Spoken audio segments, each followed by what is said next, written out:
Hi guys, my name is Christine, and today I'm going to be talking about how to declutter your life and your mind.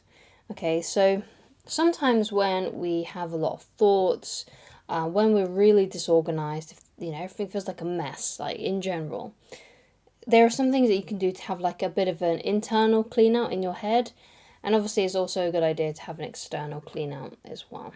Okay, because sometimes if you have a busy lifestyle and you've also got a bit of a cluttered head, a bit of a cluttered workspace and things like that, sometimes it can make things even more overwhelming because it's sort of like sensory overload. You've got all these thoughts and you've also got mess, like physical mess.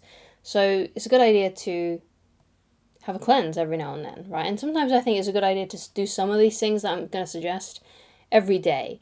Especially at the beginning of the day before you begin your work, whatever it is that you may be doing. Perhaps you're a student, before you start studying, before you go to classes or something like that. So these are some things that can help you with that. Okay. So the first thing that I would like you to do is do what many people call a brain dump, right? So what this means is you just get your journal, if you've got a journal, you get some pieces of paper and you just write down those things that are on your mind, that are pressing, right? Those ones that are maybe worrying you, keeping you up at night, perhaps you toss and turn at night and you kind of think about certain things, write them down. And then basically when you've got all your thoughts on paper, you can then go through it and have a little look and see if actually some of these thoughts are not as really as bad as what you think that they are and how you've made it out to be in your head. Because at least that's what I find, like when I do something like that, like when I do a brain dump and I just put everything down on paper, I realize actually that a lot of these things are just really small fears and they're not really that important and it doesn't really matter that much. Whereas the other side of the coin is that there may actually be some things on there that are really big and really big concerns. And when it comes to those, you can, you maybe underline the ones that are really important, the ones that are really pressing, and then try to figure out, basically, write down some more things about how you can tackle that, how you can help that. It might be the case that you just need to talk to a friend, or there might be some kind of action that you need to take. Maybe you go and talk to your therapist about it or something like that. Try and get some advice basically on that. Or it might be something that you need to take action. Like let's say you're a student and you're really worried about a certain paper that you need to do, then obviously you need to start that paper, right? Or you need to, ask your teacher about it if you need some extra help with it so you can push forward, basically, right? So do a brain dump because that really can help declutter everything that's going on in your head, okay? So the next thing to do, and this is more about how you arrange your day, prioritize, okay? Prioritize what's most important because sometimes we can have a lot on our to-do list and it can seem like a lot, right? So it's always a good idea to prioritize the most important. Sometimes what I like to do is I like to do the hardest thing first, like the most difficult, or other times I like to do the most important thing first, the one that's going to get me the best results first, right?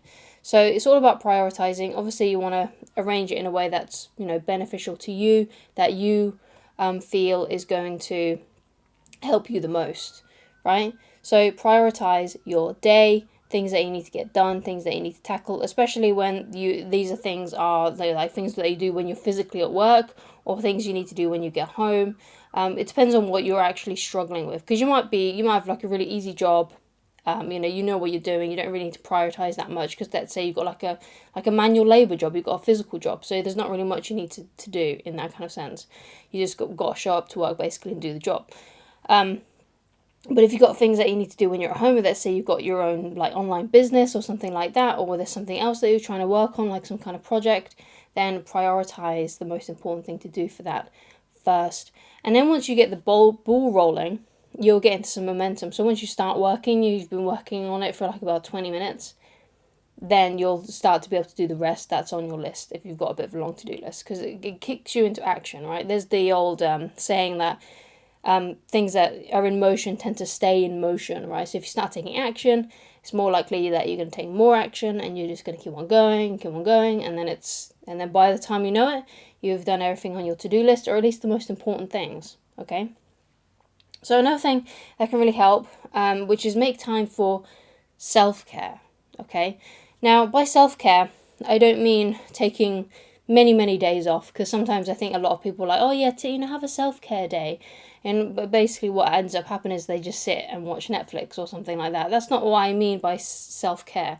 And obviously it's a good idea to take breaks.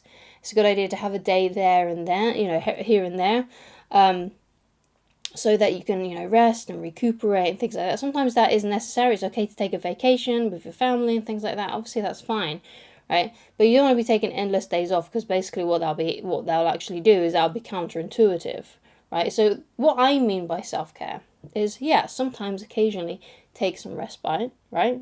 Occasionally, right? The key word there was occasionally, right? When you really need it.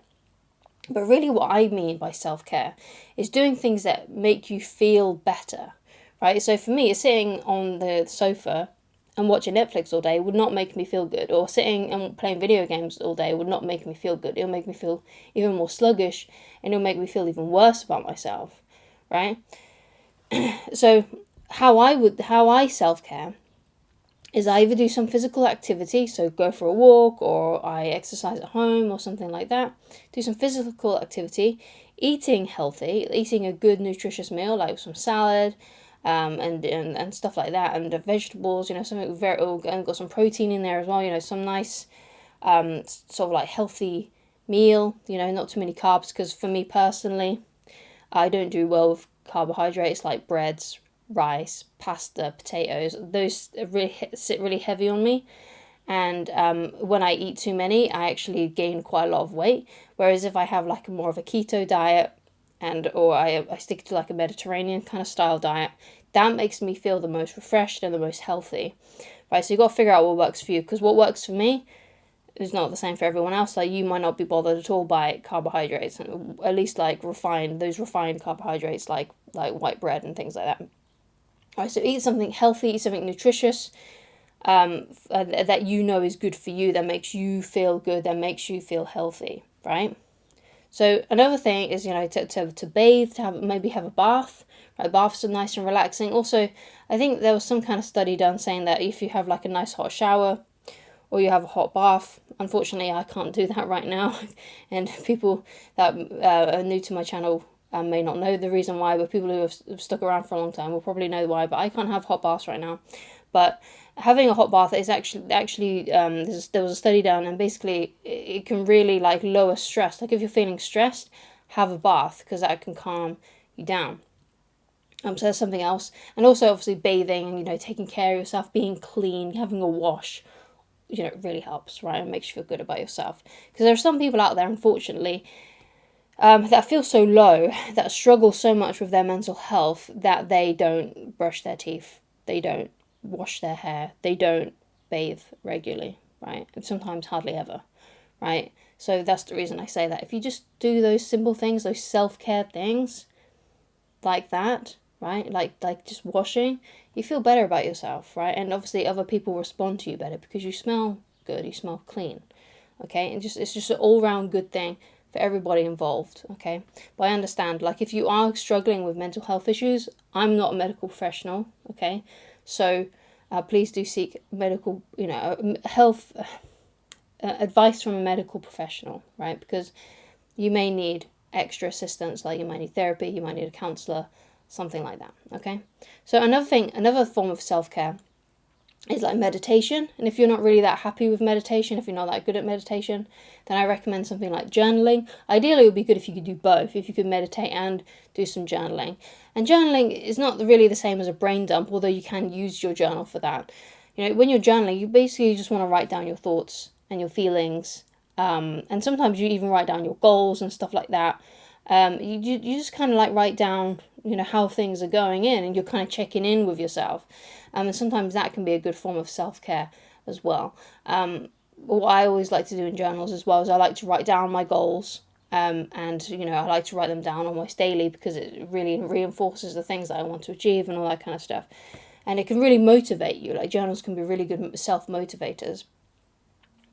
So those are my tips on self-care, so I'll go through those quickly again. Physical activity, eating healthy, having a bath every now and then, at least now and then, and showering regularly, and meditation and journaling, right? Those are what I consider self-care.